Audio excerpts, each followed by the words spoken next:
Porque yo podría, y me atrevería a decir, que el individuo no es más que un eslabón, un pequeño eslabón en una larguísima cadena, cuyo origen se pierde en la noche de los tiempos y cuyo fin está todavía por forjar. El aleteo de una mariposa se puede sentir al otro lado del mundo. Todo empieza por ti. Susara Abiapuntu. Onda ODS. Ona ODS. Una ventana abierta. Unha fiestra aberta A un futuro sostenible. Etorkizun jasangarri baten ardatz. Una finestra oberta A un futuro sostenible.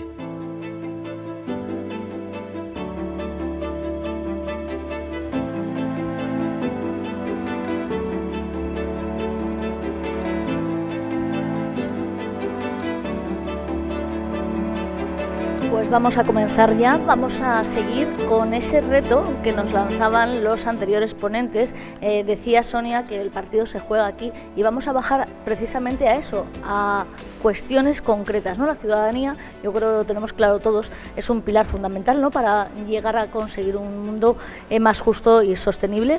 La historia de la humanidad, de hecho, es en gran medida la lucha, ¿no?, de la ciudadanía, luchas ciudadanas por los derechos y por la dignidad de las personas, y hay tres ejes fundamentales: el planeta por una parte, las personas y la paz, que son tres ejes, como digo, sobre todo fundamentales para conseguir un futuro que pueda estar basado realmente en el bienestar, ¿no? Desde esa ciudadanía, nosotros como ciudadanos debemos buscar la transformación, la mejora de nuestra forma de ser y de estar, ¿no?, en el planeta.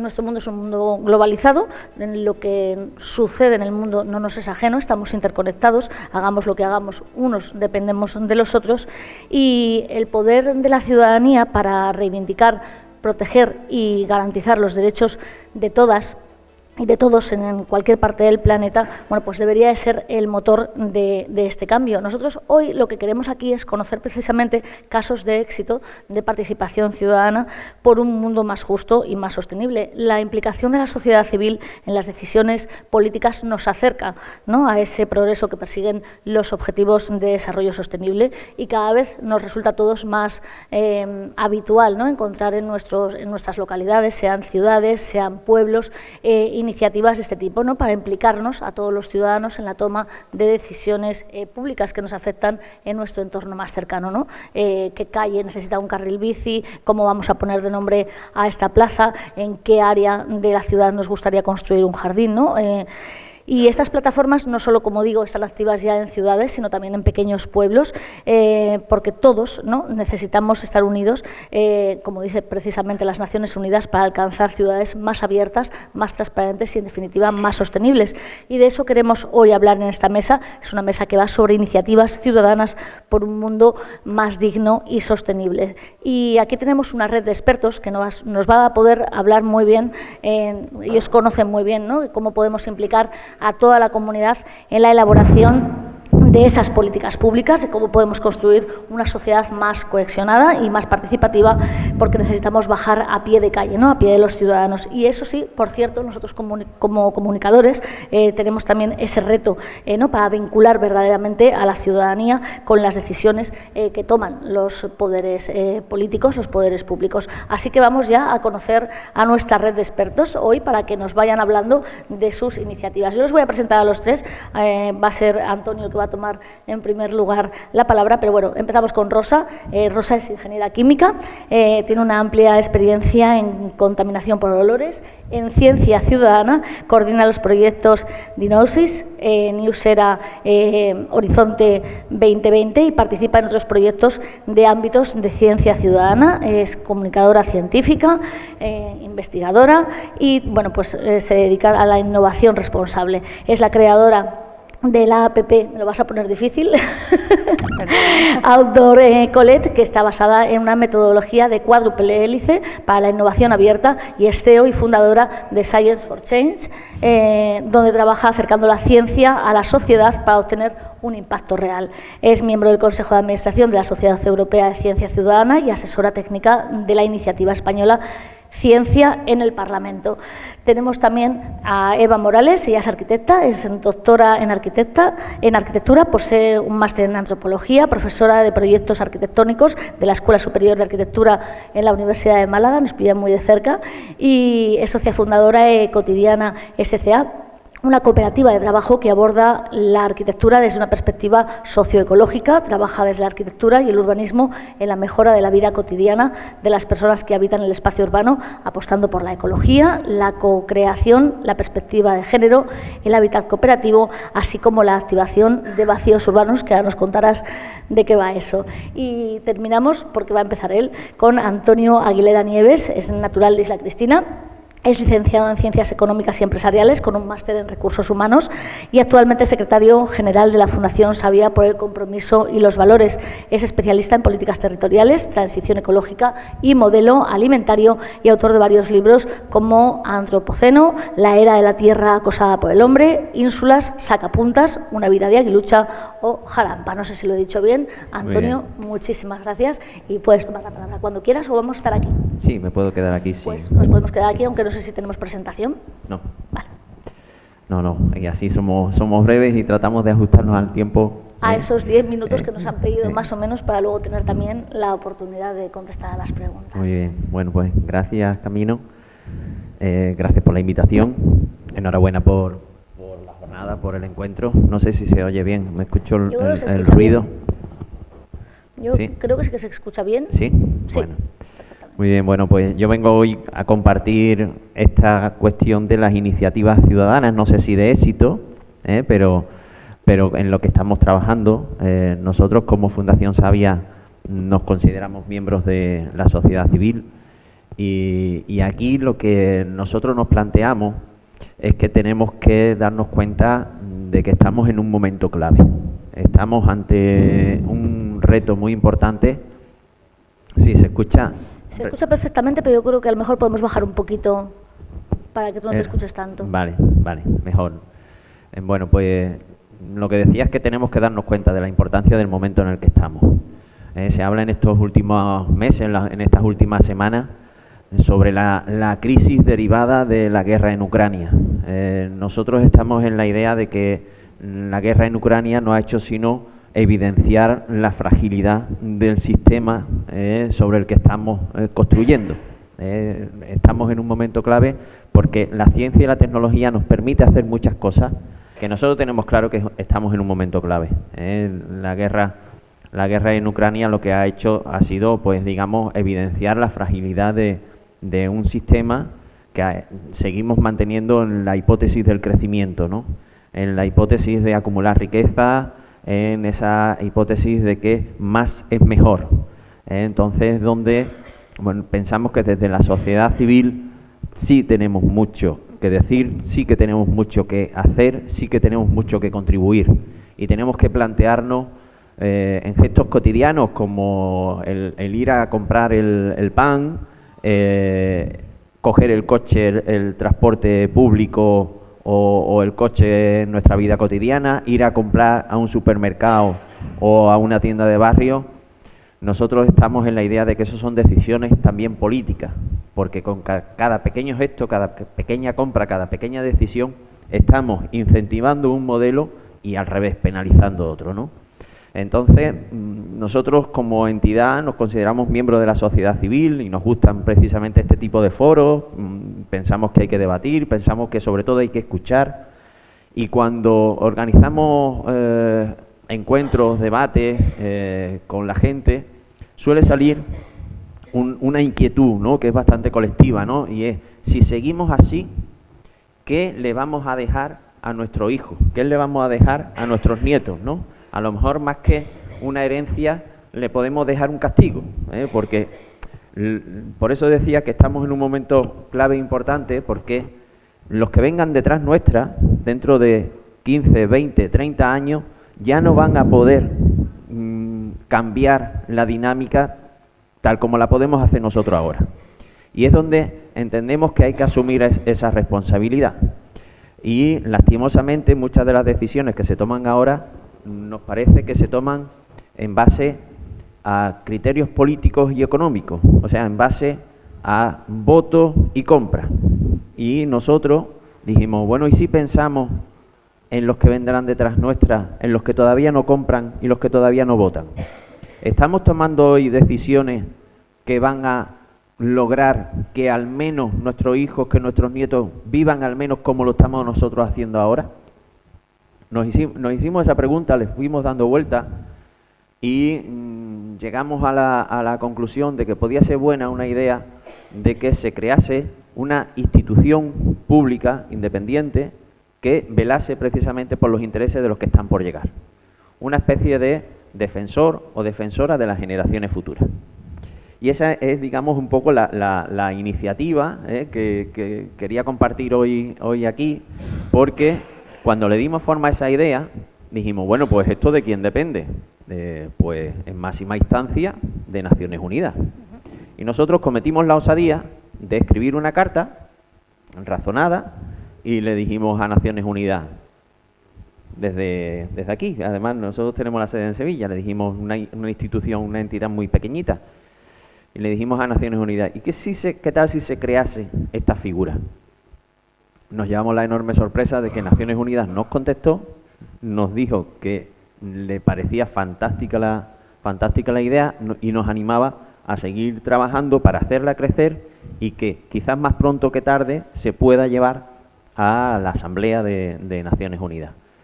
Nos llevamos, lógicamente, primero la sorpresa, el alegrón, y fue cuando decidimos intentar hacerla crecer desde abajo hacia arriba, haciendo crecer el mensaje, el debate y la inquietud, porque esto entendemos que debe de ser una cuestión en la que cada uno asuma su responsabilidad. Porque la otra opción hubiera sido, oye, pues te diriges al partido del gobierno y lo instas a que cree una ley o cree la institución, ¿no? Quien está en este caso pues en el Congreso de España, en el Parlamento Europeo o en los parlamentos de las comunidades autónomas tienen esa competencia, tienen esa potestad. Pero nosotros, con esta idea de iniciativa social, de iniciativa ciudadana, dijimos, bueno, vamos a hacerlo crecer. Y entonces nos hemos convertido, digamos, un poco en los propagadores de la idea, intentando que cada uno lo haga suya. ¿Y cómo lo estamos haciendo? Buscando adhesiones, generando debate. Vimos un papel fundamental, el de la institución pública más cercana a la gente, que son los ayuntamientos. Y es ahí donde elaboramos una moción que llevamos a los ayuntamientos, en la que, en nombre de los ciudadanos, de las mujeres y hombres de ese pueblo, el pleno del ayuntamiento se adhiere a la propuesta. En estos momentos tenemos 299 ayuntamientos de toda España que han aprobado la moción. Ayuntamientos de todo tipo, desde ciudades grandes, Sevilla lo tiene aprobado, y pueblos bastante pequeñitos. Me alegra mucho que dentro de un rato esté con nosotros Francisco García, alcalde de Almócita, que fue uno de los primeros ayuntamientos que apoyó la idea, ¿no? Pero junto con los ayuntamientos hemos pensado en gente, pues nos decía, ya nos llegó a gente que decía, oye, yo a título personal puedo apoyar. Bueno, pues sí, hemos creado una página web donde de forma individual se puede respaldar la idea. Empresas, diputaciones, todas las diputaciones, por ejemplo, de Andalucía lo han aprobado, universidades, cooperativas, centros educativos. Bueno, tenemos ahora mismo del orden de 650 apoyos. ¿Qué es lo que queremos? Que cuando llegue la idea a un debate parlamentario o al Congreso o al Parlamento Europeo o a la Asamblea de Naciones Unidas, la sensación sea tan amplia, sea tan fuerte, que cualquiera que esté gobernando no pueda decir que no. Y ahí es donde nos gustaría, no hemos entrado, y es lo que también ahora estamos trabajando, qué formato jurídico, qué papel o qué competencia debe de tener esa institución, y estamos ya entrando en ese trabajo, ¿no? más técnico, pero lo que sí pensamos es que es el momento en el que, bueno, pues esas grandes decisiones de infraestructuras, de industria, de puertos, ¿no? Cuando se abra, vamos a ampliar tal puerto, vamos a ampliar el canal, vamos a hacer un rascacielos, bueno, pues eso nuestros hijos, nuestros nietos, ¿nos lo van a agradecer o le estamos condicionando la vida futura, ¿no? Y vamos a ejemplos concretos. Decía, yo soy de la costa de Huelva, pero en Huelva ciudad está uno de los polos químicos más importantes de toda Europa. Está calificado, además, como uno de los puntos negros de toda Europa. Y están allí las famosas, para mí son muy famosas, no sé si las conocéis, las balsas de fosfoyeso, que es uno de los residuos de una de las industrias del polo químico. En estos momentos, la superficie de las balsas de fosfoyeso, de esos residuos, es más grande que la propia ciudad de Huelva. Entonces, alguien que ahora nazca allí, un niño o una niña que nazca en Huelva, ya tiene, ¿no?, su futuro condicionado por eso. Nadie se le ocurrió pensarlo hace 60, 70 años. Eso es lo que vamos persiguiendo, ¿no? Cuando decimos, oye, vamos a generar el puente o la macrociudad, vamos a ampliar el calao del río, ¿no? Otro ejemplo, ¿no?, muy cercano aquí en Andalucía y en Sevilla, el calao del río del Guadalquivir. ¿Eso qué repercusiones tiene a medio, a largo plazo, ¿no? Nosotros trabajamos en la idea cada vez más extendida de One Health, de una única salud, que se ha evidenciado precisamente y se ha puesto más de manifiesto, se ha aumentado mucho la conciencia en los últimos años, en los últimos meses, precisamente con la triste, ¿no?, aventura del coronavirus. Pues ahora hay mayor sensibilidad con la salud, y es donde tenemos que darnos cuenta que la salud es mucho más que nuestro propio cuerpo. Nuestra salud depende de cómo vivimos, de lo que nos alimentamos, pero también del entorno, que después nos hablará también Eva de eso, ¿no? Pero el entorno que estamos, de la calidad que tiene en nuestro espacio más cercano y nuestro espacio amplio, ¿no? Cada vez vivimos, ya con esto acabo, cada vez tenemos una sociedad mucho más urbana. Las ciudades están creciendo, ya pues aproximadamente el 50% de la población mundial vive en ciudades, pero es una progresión que no para, es irrefrenable, y hagamos lo que hagamos va a seguir siendo así, es una tendencia absolutamente imparable. Y bienvenido sea, sí, eso da comodidad, da oportunidades de vida, da ocio, da futuro profesional. Nosotros, desde luego, defendemos que cada uno se dedique y viva donde quiera y que se dedique a lo que quiera, ¿no? Pero lo que nos tenemos que dar cuenta es que, ¿qué ocurriría? Y os lanzo la pregunta, ¿qué ocurriría si todos viviésemos en las ciudades y en la costa? Sería un absoluto y colectivo fracaso. No podemos vivir sin un medio natural, sin un medio rural, además vivo. Necesitamos a la gente del territorio. Y es donde tenemos que darnos cuenta cómo se tiene que producir esa sinergia, esa simbiosis, esa cooperación, para que valoremos también a la gente que nos alimenta. El medio urbano es un espacio absolutamente de demanda. En la ciudad no se producen los alimentos, no se produce el agua, no se produce el aire, ni la energía, ¿no? Los espacios urbanos son demandantes netos de recursos. Todo eso se produce en el medio rural y en el medio natural. Entonces, la gente del medio urbano, y es la otra parte importante en la que estamos trabajando como iniciativa ciudadana, es donde nos tenemos que dar cuenta que tenemos que valorar adecuadamente a la gente que vive en el territorio. Y lastimosamente, hoy, la gente de la agricultura, la gente de la ganadería, la gente de la pesca, la gente que tiene colmenas de abejas o se dedica a trabajos forestales, únicamente tiene su renta por los kilos de producto que generan. Pero es que además del producto que nos ponen en la cesta, generan otras muchas cosas, que es lo que los economistas llamamos los bienes comunes. Bienes comunes que no son algo abstracto, sino que son elementos absolutamente imprescindibles para la vida. Entonces es donde estamos trabajando con esa acción política desde la sociedad civil, insisto que nosotros nos consideramos a todos los efectos sociedad civil, pero es donde estamos insistiendo para que se establezcan mecanismos que permitan que la gente pueda seguir viviendo de manera digna, allí donde lo deseen. No podemos ir a sociedades cada vez más desiguales y que las condiciones de vida y los derechos sean distintos por el hecho de vivir en una sierra, en un pequeño pueblo o en el centro de una ciudad. Tenemos que salir de esta todos juntos y espero que mejore. Muchas gracias. Muchísimas gracias, Antonio, y ahora pasaremos al turno de preguntas cuando terminen las intervenciones, pero dos cosas que sí me gustaría preguntarte. La página web, para que alguien que tenga interés, ¿dónde pueden localizaros? Fundacionsavia.org, Savia con V. La Savia nueva, que llegue. Y ahí hay un enlace porque tenemos un portal específico también, pero está en el frontal, fundacionsavia.org, tenéis toda la información y hay un enlace también a la plataforma del Defensor de las Generaciones Futuras. Y la siguiente pregunta es, ¿qué compromiso exige a nivel personal a los que nos adheramos a vuestra propuesta o a los ayuntamientos que se adhieran?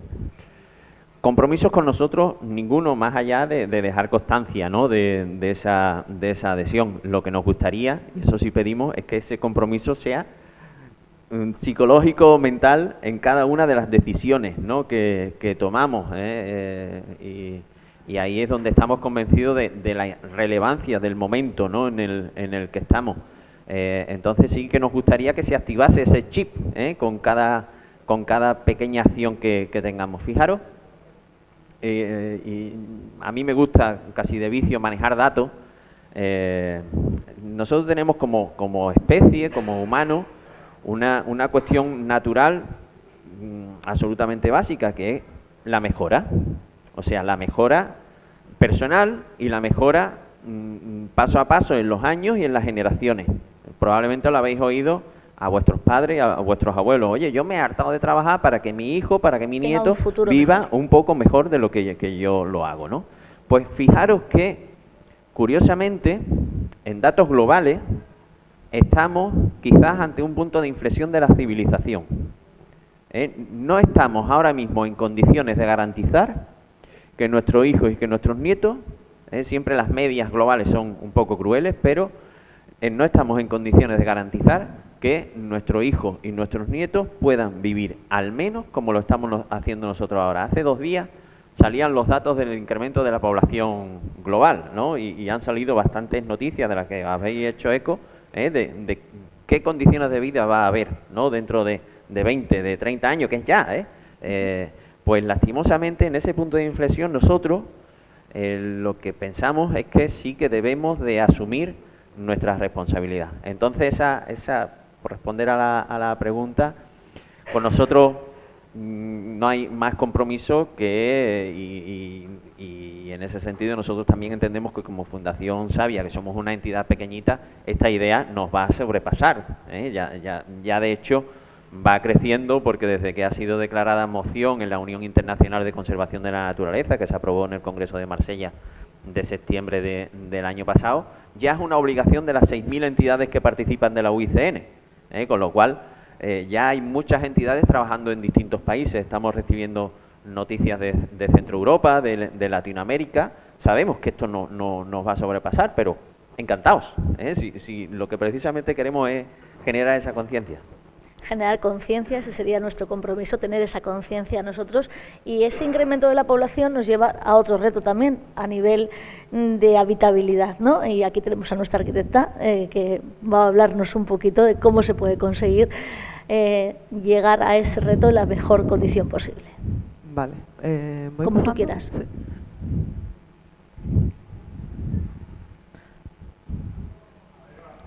Bueno, buenos días todavía.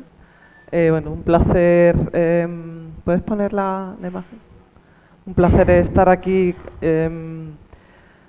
participando y debatiendo sobre temas tan cruciales, y desde nuestra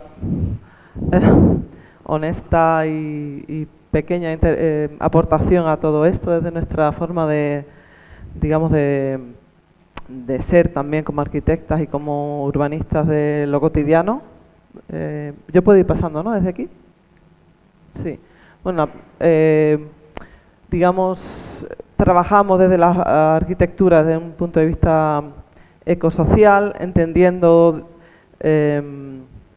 como 3 líneas. Por un lado, las estrategias urbanas sensibles, el bioclimatismo y ecosistemas urbanos y la arquitectura para la vida cotidiana. Entendemos que las distintas escalas de intervención son un poco la misma, es decir, hay que adecuarse a cada una de las escalas, pero la abordamos desde aspectos similares, integrando como la práctica, la docencia y la investigación. Entendemos que la separación de las distintas aproximaciones al conocimiento es un gran problema, y también articulamos lo científico, lo artístico y lo arquitectónico. En ese sentido intentamos ser bastante híbridas, o lo somos desde nuestra ser como persona y como arquitecta, y también articulamos, como veremos, a multitud de otros agentes en los procesos en los que intervenimos, ¿no? O los que trabajamos, más que intervenir. Y bueno, un poco teniendo muy en cuenta que estamos habitando en un entorno de emergencia climática y social, con toda la complejidad que esto tiene, y desde lo pequeño, ¿no? Donde uno de los retos que tenemos, yo creo que es casi como esta mesa, ¿no? El por qué estamos aquí hoy, ¿no? Es poner la vida en el centro,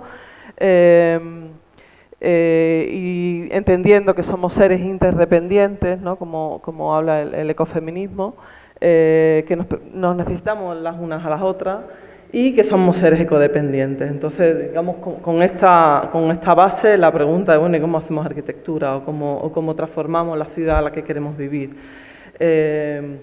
La aproximación bioclimática, que la integra mi compañera Cristina Alba, es fundamental para entender que no se trata como de protegernos del clima, sino construirlo con el clima, digamos, en simbiosis con el clima, y es como parte del reto hacer desde este duro sur, o desde este lugar tan, digamos, donde vamos a sufrir la crisis climática de manera ya, digamos, tan fuerte, y donde entendemos que una de las aportaciones, o digamos de las fortalezas que tenemos, donde tenemos que implementar mucho esfuerzo, es el fortalecimiento y el cuidado de la comunidad. Eso ya se ha venido diciendo en la anterior mesa, y yo creo que un poco ahí estamos, ¿no? Y entonces, bueno, el entorno habitado es como el contenedor de esos modos de vida, y por lo tanto también pueden posibilitar o no ciertos cuidados, ciertos apoyos mutuos, ¿no? Y en este sentido, pues el apoyo de la red de cuidados y el codiseño. Nosotros trabajamos también con metodología de codiseño, integrando las necesidades de las personas en el diseño de los espacios. Y bueno, enseñaré algunas prácticas, quizás son pequeñas prácticas, pero en donde la integración de las necesidades de las personas, digamos, el acercamiento a las personas y al medio ambiente y al clima es como una simbiosis, un ecosistema esencial en nuestras prácticas, articulando también lo privado y lo público, y en el fondo construyendo el común, ¿no? Bueno, hay una línea de trabajo que venimos haciendo desde hace 3 años con la red Planea de la Fundación Daniel y Nina Carasso. Para nosotros es fundamental, y viene al hilo de lo que antes alguien preguntaba, ¿no? Como que en primaria o en secundaria, ¿no? En los colegios, qué se está aprendiendo de todo esto. Yo también soy docente en la universidad, y cuando se hacía esta pregunta, realmente mi forma de ver es que queda muchísimo por hacer. Las escuelas de arquitectura no se están haciendo eco de esta emergencia climática y social, y es parte de una alarma colectiva que deberíamos tener. Y aquí estamos trabajando en infantil y en primaria, en colegios, desde la perspectiva bioclimática, integrando en el currículum de las niñas y los niños de primaria, pero también en infantil, la bioclimática del espacio habitado, digamos, le llamamos los climas cotidianos, los climas de convivencia y los climas atmosféricos, desde el currículum, y desde un aspecto también creativo y de juego, para que sean ellos mismos los que transforman su propio entorno, que en este caso es el colegio, ¿no? Bueno, este era el año de la pandemia, con todo el problema de climatización de las aulas, no solo del calor, sino también del frío, donde ellos y ellas hicieron un mapeo de cómo se vive y de las temperaturas, digamos, acercándola a lo científico, y donde terminamos dándonos cuenta que mejorando la celosía digamos, lo que hay encima de las puertas, que suele ser un espacio, digamos, un tablero cerrado, pues mejoraba la ventilación del aula sin pasar frío, que llevábamos mantas al colegio, ¿no? Por lo tanto, las involucramos en un proceso de diseño con Fab Lab, digamos, y de prototipado de celosías que ellas y ellos diseñaron, que actualmente está en el CEIC Huerta de Santa Marina, yendo, digamos, desde el aprendizaje curricular hasta el problema que tenemos, la búsqueda de soluciones, el diseño y la creatividad y, digamos, la apuesta, digamos, la vinculación con lo constructivo y con lo experiencial, digamos, el hacerlo tú mismo. Todo esto a través de una transferencia de conocimiento con teatro de sombra, digamos, lo creativo para nosotras como muy importante también porque nos genera, ¿no?, mucha satisfacción y mucho juego y mucho aprendizaje. El año pasado seguimos trabajando en Mi Tercera Piel con el tema de las sensaciones, las emociones que las niñas y los niños tenemos o tienen en el patio, que es importante integrarlo desde lo bioclimático, pero también desde lo emocional, qué rincones sufrimos y qué rincones nos gustan, y el por qué y el por qué no. Y llegamos aparecieron cantidad de emociones de cómo convivimos y cómo nos relacionamos en el patio del cole, que nos llevó a una serie de mapas de bioclimática y mapas de emociones, donde terminamos tejiendo de manera colectiva un espacio para el recogimiento, para el relajo en el patio, ¿no?, huyendo también de la actividad del balón, de otro tipo de actividades, un lugar para leer, un lugar para refugiarse, para estar tranquilo, tranquila, para comer. Y esto, digamos, fue un prototipo de refugio que fue cosido, cada uno de esos de los distintos telares fue cosido por cada uno de las aulas del cole, ¿no? Es decir, fueron tejiendo todas las niñas y los niños a lo largo de una serie de meses, y fue como una construcción colectiva de esta iniciativa y de esta propuesta de mejora de patio, que no nos olvidemos que también llegó al currículum, es decir, que todo esto fue codiseñado y a partir de la transformación de otros aspectos del currículum. Como veis, realmente Cotidiana está ahí, en la que desarrolla los contenidos y tal, pero está Hacemos 98, está Animalote, está T11, en definitiva es una colaboración de agentes y lógicamente la red Planea de la Fundación Daniela Carasso impulsándolo, una red de agentes muy importante que es fundamental para todo este tipo de procesos. Otro proyecto vinculado a la regeneración de barrios que me preguntabais antes en el debate, ¿no?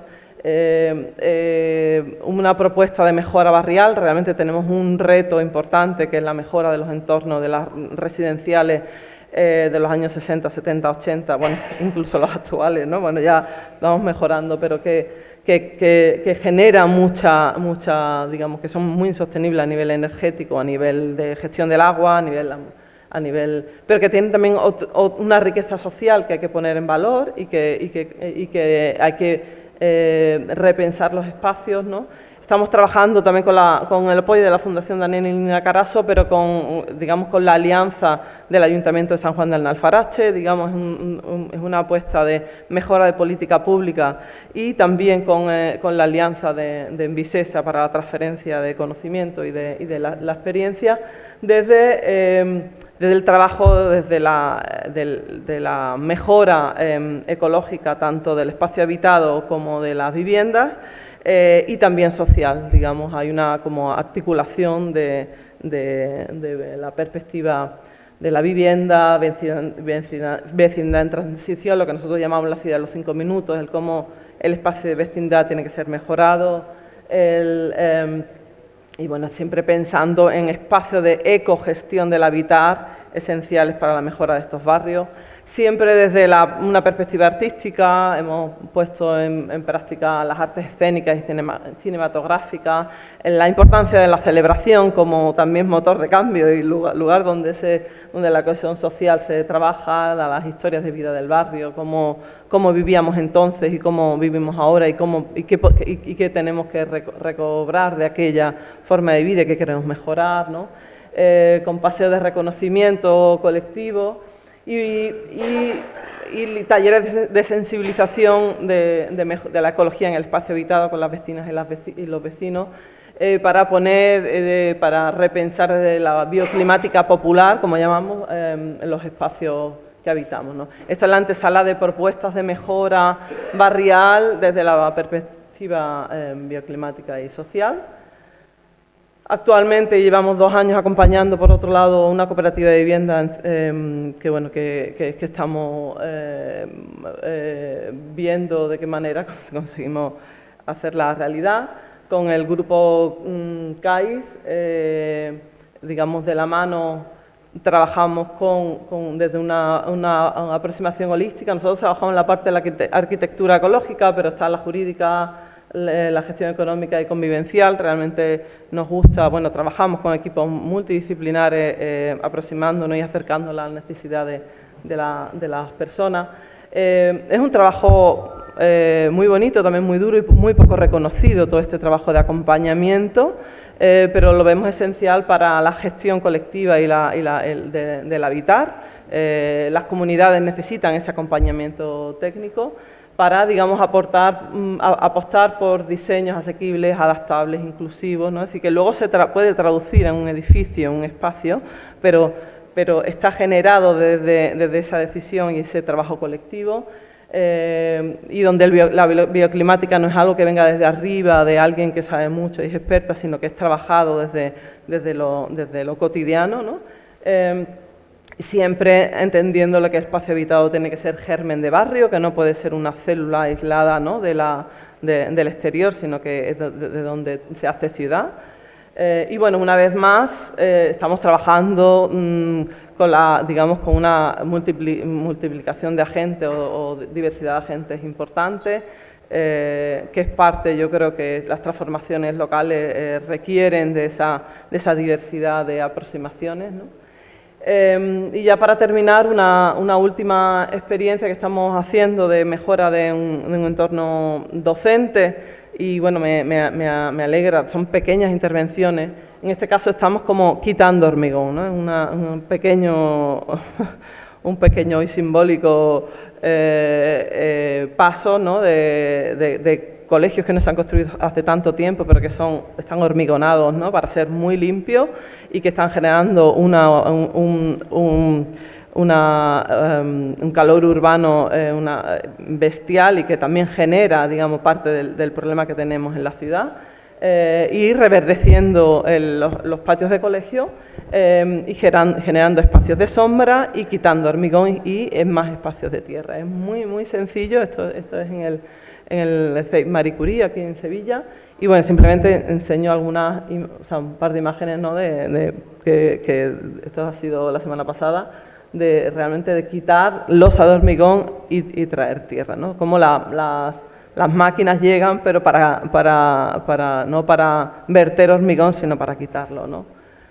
Y bueno, aquí estamos. Termino aquí una breve aportación y nada, encantada. Son aportaciones, como veréis, pequeñas, pero que entendemos que en los procesos, en la complejidad de los procesos y la multiplicidad de agentes, está como todo el hacer desde lo profundo, desde un poco cambiando no solo el producto, sino los propios procesos y los propios agentes que forman parte de los procesos.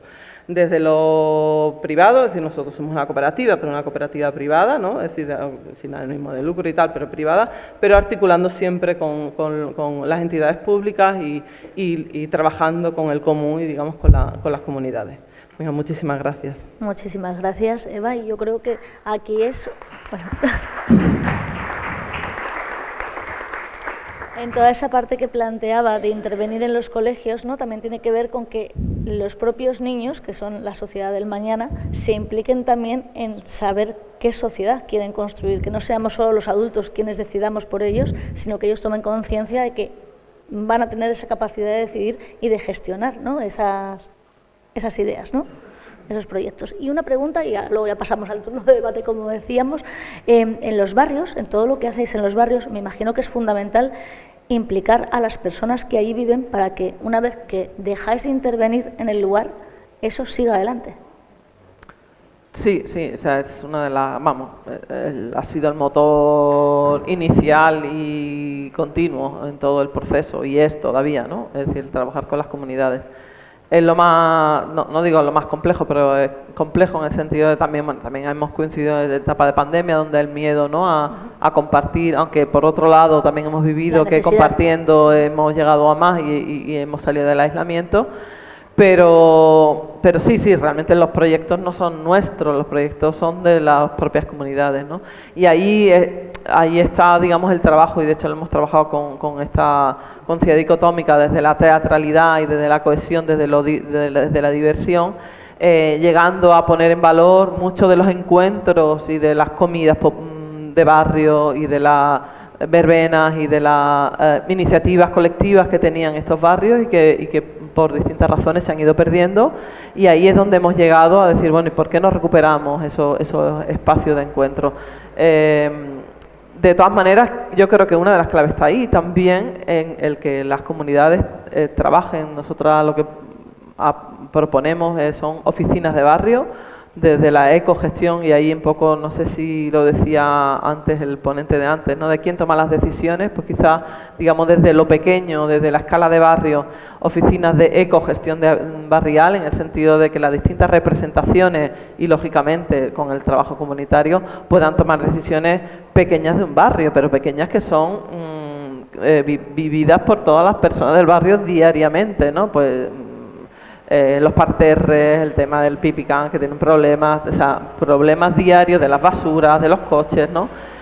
Porque son debatidas en el ayuntamiento y no son debatidas, digamos, a escala de barrio previamente, desde las distintas agentes que intervienen en el habitar, con la posibilidad de tomar decisiones, ¿no? No es solo debatir por debatir, sino que aquello trascienda a la mejora de políticas públicas, ¿no? Yo creo que nos falta eso, ¿no?, el poder tomar las decisiones realmente, que no son los ciudadanos todavía quienes las toman. Ciudades más amables a través de la arquitectura y del urbanismo, repensar lo que queremos para el futuro, y la ciencia tiene mucho que ver en esto, ¿verdad, Rosa? Sí, voy para allá.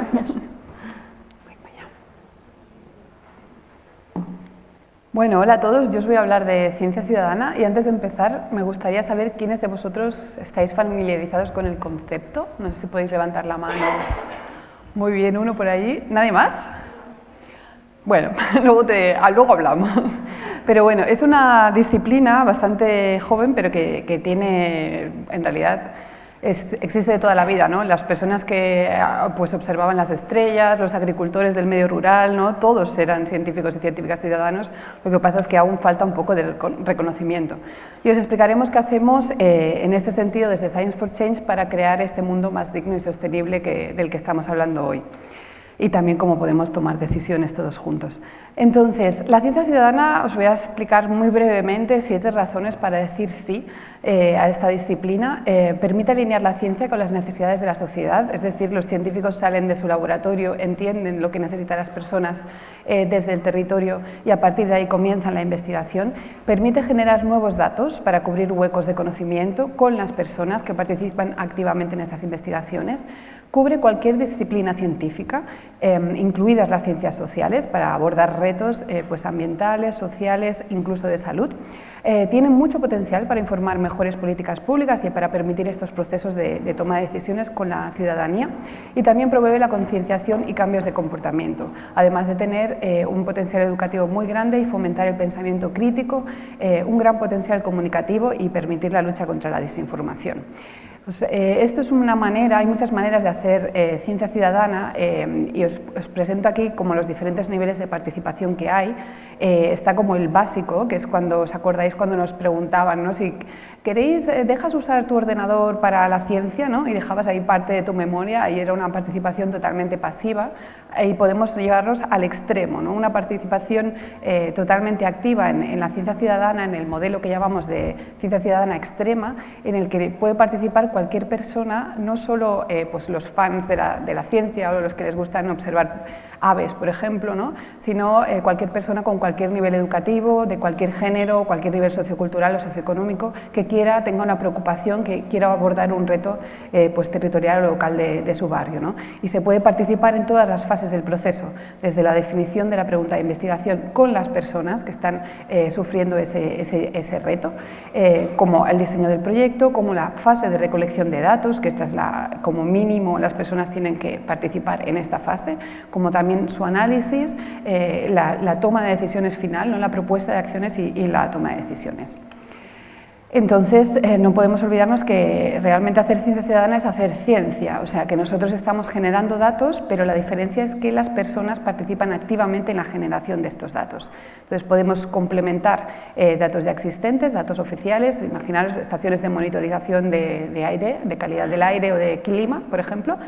Podemos contrastar datos oficiales con datos recogidos por las personas o podemos incluso crear nuevos sets de datos completamente nuevos que no se podrían crear de otra manera.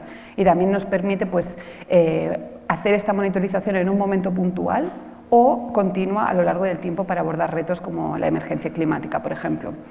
Y vamos más allá del principio 10 de la Declaración de Río. Este principio es muy antiguo, es del 1992, lo que pasa es que estamos muy lejos de su cumplimiento, ¿no? Es también de Naciones Unidas y entonces aboga por este acceso a los datos medioambientales, participación pública en la toma de decisiones que tanto se ha hablado, ¿no?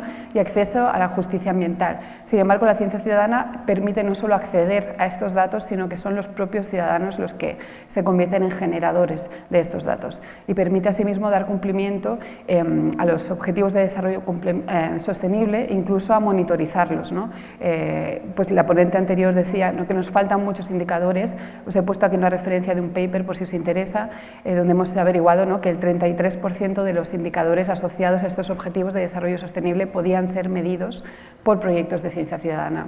Muchos de ellos todavía no tienen ni metodología de medida, o sea que estamos muy lejos de llegar hasta ahí. Y como os decía, promueve estos cambios de comportamiento, ¿no? Las personas, al participar activamente en el proyecto, recoger estos datos, se conciencian, sobre todo cuanto más profunda sea esta participación, y fomenta también la corresponsabilidad o los cambios de comportamiento en estos momentos que vivimos de emergencia climática o de la crisis de la COVID. Entonces nosotros, os he puesto aquí muchos datos por si luego os comparten la presentación, no os voy a contar todo, pero somos una startup basados en Barcelona que nacimos hace 3 años para explotar resultados de proyectos de ciencia ciudadana.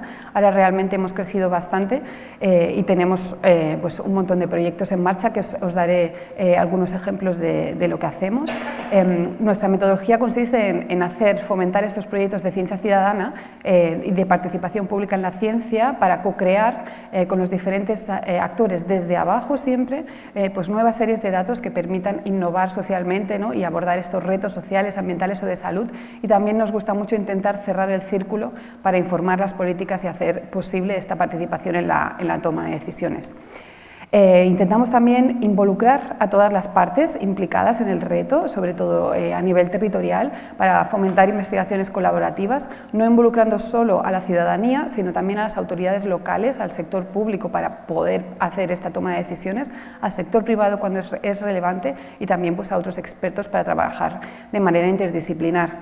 Y de hecho, estos somos nosotros, somos 22 personas actualmente y realmente somos un equipo que cada uno es totalmente diferente, ¿no? Yo soy ingeniera, pero tenemos sociólogos, antropólogos, psicólogos, porque estamos en la parte de ciencias sociales, politólogos también, ¿no? La parte de ciencias sociales es fundamental para involucrar a la ciudadanía en las investigaciones y luego promover esos cambios.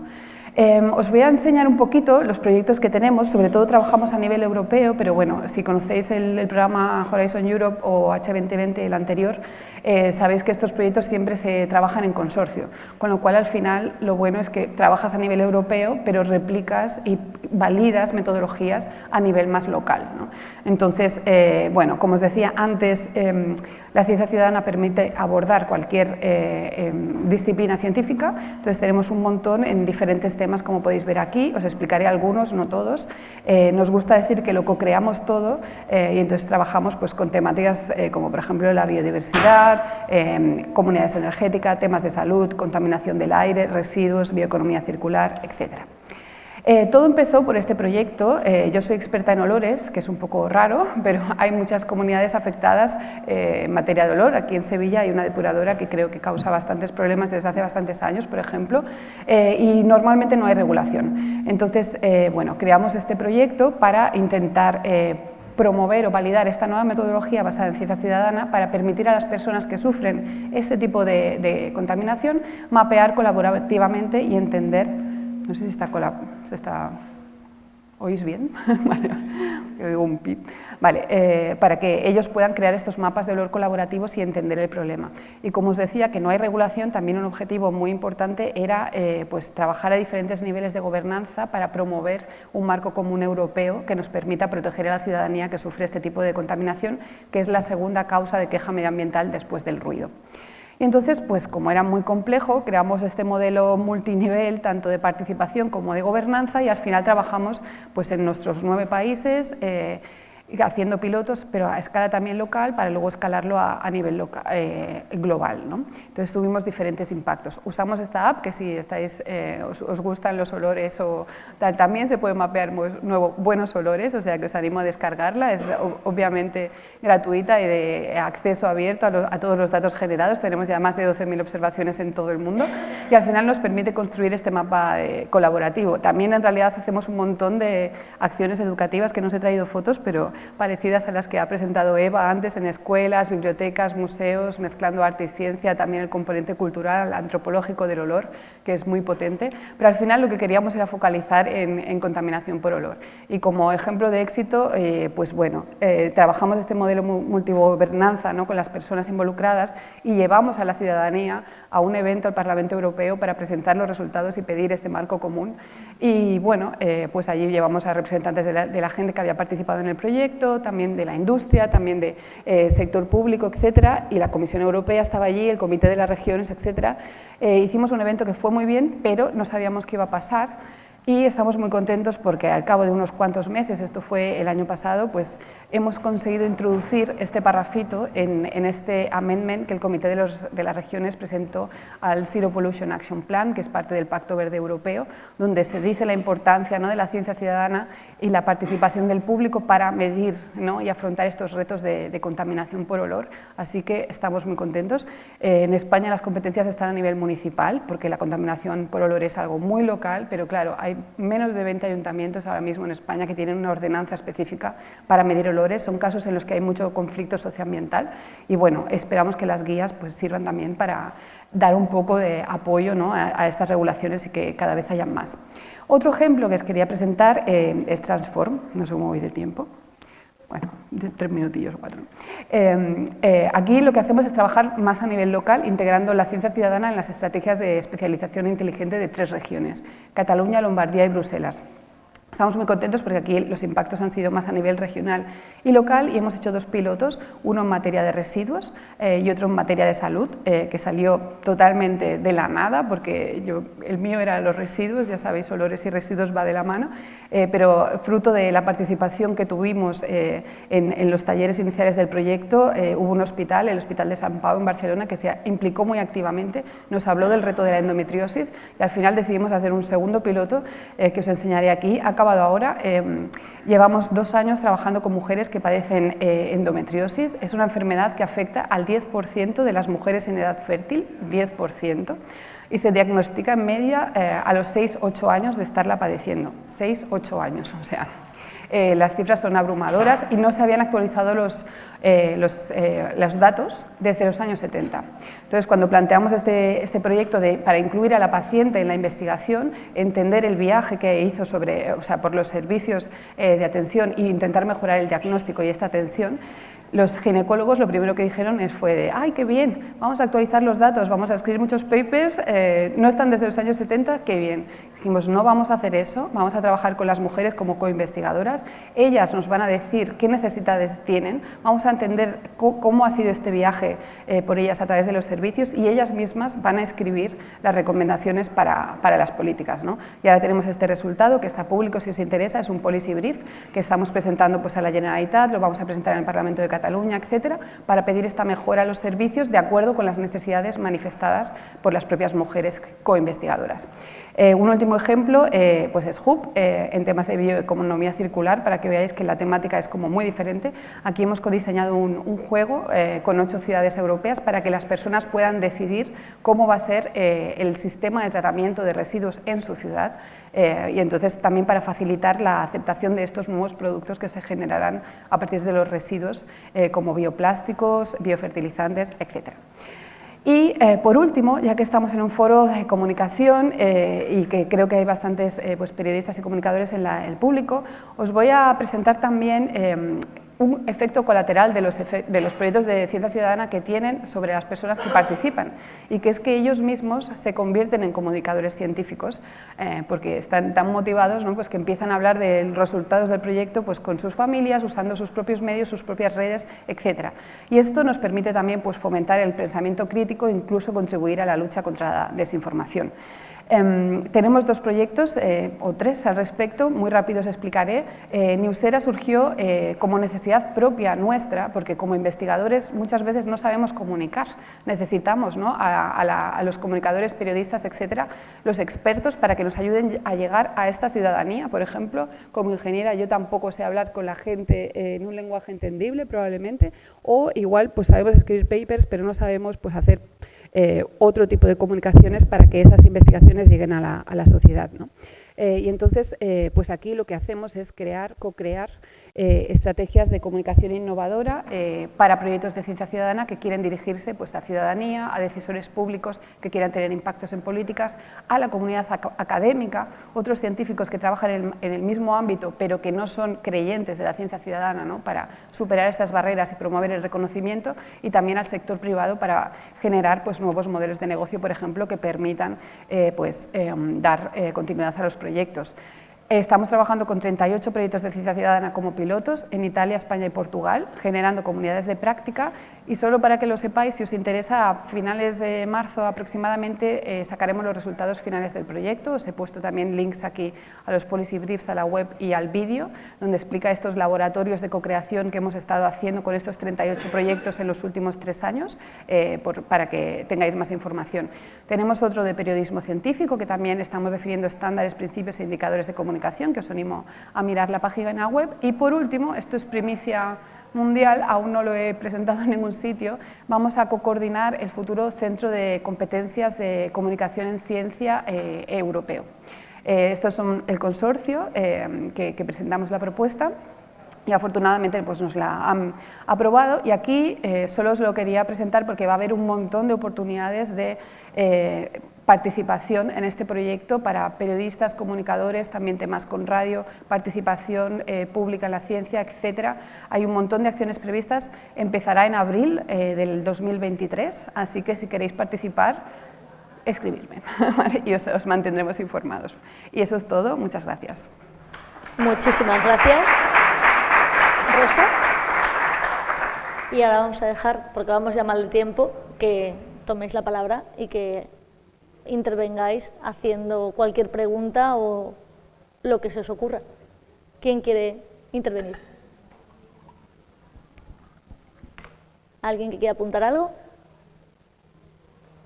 Bueno, a mí, mientras vais pensando, que algo quiero que salga de ahí también, a mí me gustaría también, Rosa, la ciencia yo creo que es para un ciudadano de a pie como la gran desconocida, y tenemos como una barrera, ¿no? O sea, con los científicos, pero los propios científicos han señalado que también tienen una barrera con la ciencia ciudadana. ¿Esto cómo se...? Claro, es que, bueno, ahí es lo que se conoce como el ego del investigador, ¿no? Que te piensas que un dato generado por un sensor o una máquina súper carísima es mucho mejor que un dato generado por una persona. El dato generado por una persona, pues imagínate pues eso, tener una red de sensores distribuidos en el espacio y en el tiempo de bajo coste, que te pueda monitorizar cualquier parámetro, pues calidad ambiental o lo que tú quieras, con la gente.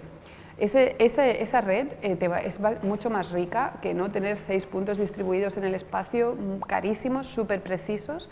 Esta red será menos precisa, pero será también muy valiosa para conocer exactamente las variaciones en el tiempo y en el espacio de ese parámetro que tú quieres medir.